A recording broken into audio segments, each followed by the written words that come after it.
در اجلاس نوبتی پارلمان تاجیکستان دو طرح قانون کنستیتوسیونی کشور، یکی از آن قانون درباره انتخابات پرزیدنتی تاجیکستان و دومی درباره انتخابات وکیلان مجلس ملی و مجلس نمایندگان تاجیکستان به تصویب رسید.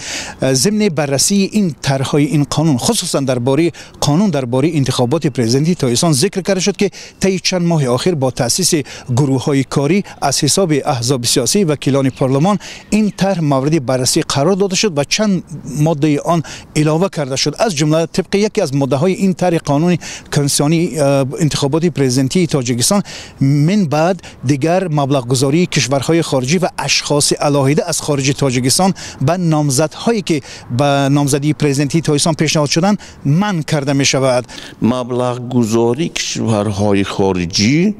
ما از تاریخی کشورهای دیگر می‌دانیم، مثلا این انقلاب‌های رنگی که به وجود آمد باعث به وجود آمدن جنگ‌های شهروندی و انقلاب‌های رنگ گردید و دیگر از آن عبارت است که شخصان حزب‌های سیاسی که از خارج کشور مبلغ می‌گیرند به آنها پابند میشن و برای پابند شدن هر فکر اندیشه آنها را خواهانها اجرا کردنشان جایز میشد. طبق یکی از ماده‌های دیگر، یعنی بازداشتی نامزدی که علیه به قید گرفته شده است تنها با اجازه مجلس نمایندگان یا مجلس عالی صورت خواهد گرفت. همزمان با لایحه قانون کنستیتوسیونی بیروهای دیگری را اوید به من نمودن و حبس کردن، دستگیر کردن، مجبور آوردن، گفتگو کردن نامزد به منصب پرزیدنت جمهوری تاجیکستان بیروزگی کمیسیون مرکزی انتخابات برای کنسول جمهوری تاجیکستان با استثنای دستگیر شدنش در جای صادری جنایت، اوید به قطع وکالت‌های شخصانی با اعتماد، اوید به نتیجه پیشکی و نهایی انتخابات پرزیدنت جمهوری تاجیکستان، اوید به شروع نمودن پرزیدنت جمهوری تاجیکستان به وظیفه بعد از انتخابات وارد کرده شد. اکنون طبق این تغییرات قانون سن نامزد به مقام رئیس جمهوری تاجیکستان از 35 به 30 سالگی کاهش یافت.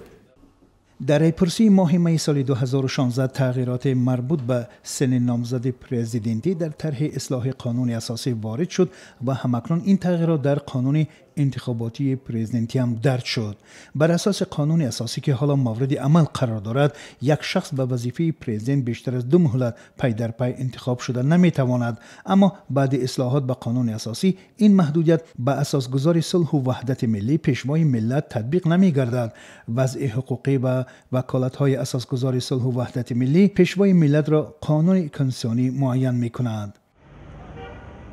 اما برخی حقوق‌شناسان میگویند وارد شدن تغییرات در قانون انتخابات پرزیدنتی از سوی شاید توجه جوانان را به کارزار سیاسی فعال می‌کند، ولی پیامدهای دیگر هم به بار می‌آورد. از سوی دیگر به گفته کارشناسان در تاجیکستان در شرایط فعلی روی صحنه آمدن سیاستمداران جوان و با استعداد مشکل است.